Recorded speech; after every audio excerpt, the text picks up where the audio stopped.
Hey guys, quick video for you on how you can factory reset your Delonghi Magnifica. So there are two ways how we can do it.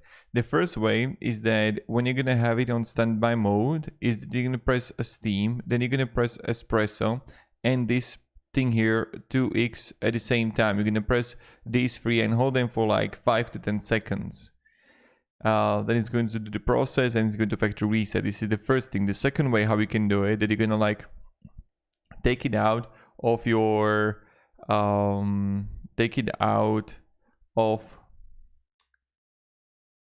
the outlet. You're gonna take it out, you're gonna wait like 3, 4, 5 minutes, and then you're gonna put it back in. So these are the two things that you can actually try to do, and it should help. So yeah, you're just gonna press these two and with your third one at the same time.